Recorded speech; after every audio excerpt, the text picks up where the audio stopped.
Émission spéciale, premier déjeuner des entreprises depuis le château du Blanc-Buisson au Ménil-en-Ouche avec l'Intercom Bernay Terre de Normandie. Michel Murlin.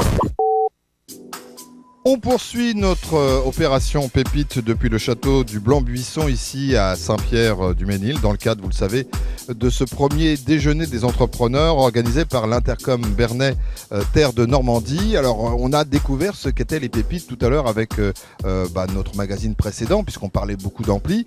Là on va être dans un autre domaine qui à la fois associe des produits du terroir mais aussi une franche amitié puisque c'est l'histoire de 4 copains qui ne se sont jamais vraiment perdus de vue depuis... je vais dire leurs années lycée, mais ils vont me le dire eux-mêmes. Il y a Mathieu, Valentin, David, j'en ai oublié un, il y a Willy aussi, et Flavien, Flavien bien évidemment.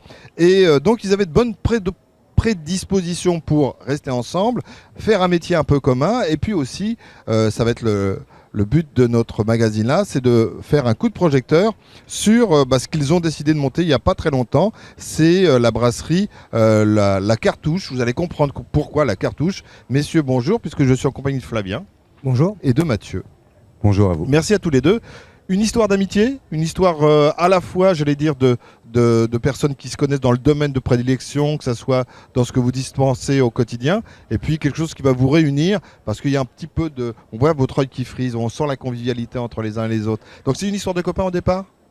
Oui, on se connaît depuis qu'on a 20 ans. En fait, on est agriculteurs et on s'est lancé sur nos exploitations en même temps. Et voilà, on se côtoie depuis qu'on a 18-20 ans. Voilà. Avec des prédispositions, parce qu'il y avait déjà vos parents qui se connaissaient peut-être un peu aussi entre eux. Mais nos parents ont déjà travaillé ensemble depuis longue date, parce que nous sommes 3 agriculteurs et un technicien agronome. Et nos parents faisaient déjà partie de l'association que le technicien agronome conseille, et se rencontraient déjà lors des soirées, toujours conviviales. David Mailleux, c'est le technicien agronome. Tout C'est à fait. celui qui a basculé du côté obscur, puisqu'il n'a pas été directement en tant qu'agriculteur. C'est celui que vous avez laissé partir en sachant qu'il allait peut-être revenir, ou vous n'étiez pas sûr que vous alliez le revoir un jour ? David Mailleux, qui est donc notre technicien agronome, en fait, est arrivé au sein du GRCETA, qui est notre organisme de conseil, est arrivé au moment où moi j'étais en stage je finissais mes études. Donc voilà, il avait 24 ans et on s'est côtoyé tout de suite. Et depuis, on se côtoie toutes les semaines au moins. Et depuis 2002, je crois. Vous avez votre métier qui vous prend du temps au quotidien, sur lequel vous voulez toujours développer un certain nombre de nouveautés, innover. Et puis vous avez ce que vous avez décidé de faire en commun. Mais comment ça vous est venu ? Parce que vous êtes déjà, j'allais dire, dans le flux tendu au quotidien. Comment vient cette idée ? Alors moi j'ai eu l'image, parce qu'on a un peu échangé quand même avant de préparer cette émission. J'ai échangé avec Fabien et il me dit on a un point commun, des anciens films. Alors je dis oui, les tontons brasseurs on va les retrouver, mais c'est les tontons flingueurs. Et je dis c'est quand même pas l'épisode où on voit Francis Blanche avec Lino Ventura qui dit il y a de la pomme, il y en a aussi, mais si vous me dites qu'un petit peu de ça aussi quand même. Ah, ça a ressemblé à ça. On a lancé le projet il y a 1 an. Ce qui nous regroupe tous les 4, c'est vraiment le côté convivial. Et voilà, on a lancé le projet il y a 1 an. On a fait beaucoup de réunions le soir. Et honnêtement, quand on a trouvé le nom et le nom de la société et le nom de la bière, c'était en effet autour d'une table. Alors est-ce qu'on est en train de tartiner dans la cuisine? Peut-être pas, mais ça ressemblait beaucoup à ça quand même. Donc on part bien d'une amitié, d'une convivialité évidente, mais aussi avec un enjeu commun, c'est de se dire on va encore développer d'autres produits. Pourquoi la bière? La bière parce que déjà on aime ça. Oui, c'est une bonne, c'est un ça bon reste une argument, bonne raison quoi je qu'il suis arrive. d'accord. Et on cherchait quelque chose pour se diversifier en dehors de notre activité agricole, pour amener une plus-value et peut-être terminer la plus-value, parce que sur nos exploitations, nous sommes producteurs d'orge. On peut faire la bière avec de l'orge. Le houblon, on peut éventuellement le cultiver. Donc on va essayer de planter les premières houblonnières à la fin de l'année ou au printemps prochain. L'histoire, c'est la bière, on aime ça, on a envie de créer quelque chose, sortir de nos exploitations pour aller jusqu'au bout de la plus-value, se protéger un peu des problèmes de notre métier qui sont soit la météo, soit la mondialisation. Et en faisant de la plus-value locale, on est dans le thème. Et la bière, c'est quand même très bon. C'est très bon et c'est à consommer évidemment avec modération. C'est Évidemment. un rappel que l'on fait régulièrement, mais c'est la moindre des choses. Vous décidez au départ de tenter d'appeler votre marque les Tontons Brasseurs. Bon, ça marche pas exactement comme vous voulez, donc ça sera en fait le nom de votre société qui s'appelle les Tontons Brasseurs. Et puis vous partez sur Cartouche. Bon. Si on détaille pas, si on ne l'épelle pas, on se dit tiens Cartouche, pourquoi? C'est parce que vous êtes 4 et que forcément vous êtes originaire d'Ouche. Je pense que c'est aussi simple que ça. C'est aussi simple que ça. Car pour les 4 et Ouche pour le pays d'Ouche. On est très fiers de notre région naturelle. Donc voilà, on voulait le mettre en avant. On voulait bien montrer qu'on était du pays d'Ouche. Donc voilà, c'est la brasserie La Cartouche pour ça.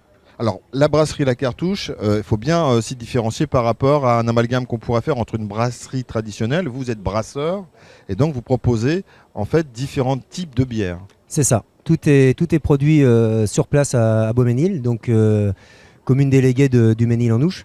Et toutes nos cuves, nos fermenteurs, tout est produit là-bas, sur place. Dans nos bières, il y a juste de l'eau, du malt, des houblons, de la levure, voilà. Et voilà, tout est produit sur place, dans le pays d'Ouche. Pour l'instant, notre cœur de gamme, c'est donc 5 bières qu'on a commencé à produire au mois de janvier en expérimentation et qu'on a commercialisé dès le 6 avril. Donc nous avons 3 blondes, une ambrée et une blanche. Comment on passe d'exploitant agricole, métier que vous connaissez sur le bout des doigts, à brasseur? On y vient du jour au lendemain, il faut se former, il y a des choses à apprendre? Alors déjà, on est très curieux de nature, hein. Sur nos fermes, on a toujours cherché à se diversifier, à apprendre des nouvelles choses, hein. On a produit du chanvre, voilà, on a essayé toujours plein de choses. Bon, pour réussir à faire de la bière, on a tous fait une formation cet automne dans différents organismes, hein. Avec Mathieu, on a été à la Chaumontoise et puis notre salarié a été Willy Marescal, donc a été à l'IFBM à Nancy, 3 semaines. Et ensuite, on avait la chance de brasser déjà un petit peu de manière amateur, donc on avait déjà quelques bases. Et puis on s'est entraîné, hein. On s'est entraîné tout l'hiver, on a essayé différentes recettes jusqu'au moment où on a réussi à bien gérer la production. Inauguration le 6 avril dernier, donc on n'a pas beaucoup de recul, mais qu'est-ce que vous pourriez m'en dire depuis les quelques mois que vous avez lancé, vous avez ouvert la brasserie et que vous avez lancé vos produits? Ça correspond à votre attente?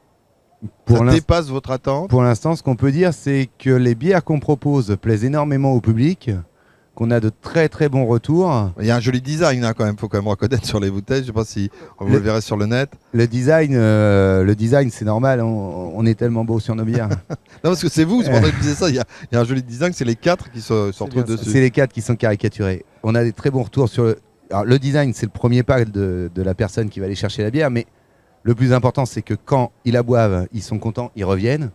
Et très honnêtement, pour l'instant, notre démarrage dépasse nos attentes et les retours que nous avons sont très, très, très, très bonifiants et sympathiques et flatteurs à notre égard. Mathieu, vous disiez tout à l'heure, oui, il faut se diversifier. C'est incontournable maintenant quand on est exploitant agricole. Il faut aller au-delà de ce que l'on a préparé au départ. Il faut tout le temps être en veille permanente. Oui, bien entendu, on n'a plus le choix. L'agriculture telle que nos grands-parents l'ont connue ou que nos parents l'ont connue, ça va devenir très compliqué parce que les accidents météorologiques, les accidents dus à la mondialisation, car les cours des agriculteurs, la matière première qu'ils vendent ne sont pas français, ils sont mondiaux. Et on est obligé d'être concurrencé par l'Australie, l'Argentine, les Chinois, que des gens qui ne sont complètement à l'envers de notre politique agricole à nous, en France, complètement à l'envers de ce que nous sommes capables de faire, de ce que nous avons envie de faire. Et on n'a pas le choix de se diversifier parce qu'on ne peut pas lutter contre des gens qui rémunèrent leurs salariés 3 € de l'heure. On n'a pas les mêmes coûts de production et on a pourtant le même prix de vente. Donc on est obligé de sortir de nos frontières et d'aller chercher de la plus-value ailleurs et de rentrer dans le local. Et c'est plutôt agréable, ça nous permet de rencontrer plein de gens et voilà. Flavien, vous voulez rajouter quelque chose? On a très peu de temps. Ce qu'il a dit à la fin, c'est tellement intéressant de rencontrer des gens, de discuter, d'expliquer notre produit, ce qu'on fait. Et d'ailleurs, je pense que c'est ce qui manque un petit peu aussi au milieu agricole, c'est qu'on communique sans doute pas assez. Donc voilà, ça nous permet de communiquer sur nos bières et de temps en temps, on on part sur nos exploitations, voilà, ça dévie un peu sur notre métier premier, quoi. Donc non, c'est un régal. Merci Flavien, merci Mathieu d'avoir accepté notre invitation pour passer sur ce plateau. Merci Et puis à vous. on ira encore à la découverte d'une dernière pépite tout à l'heure. Vous verrez, c'est encore un autre univers. Est-ce que je peux faire juste une petite dédicace Vous pouvez. à notre caricaturiste Johnny qui nous a fait les caricatures sur les étiquettes, et merci à lui, il a fait du travail génial et c'est vraiment une belle personne. Voilà.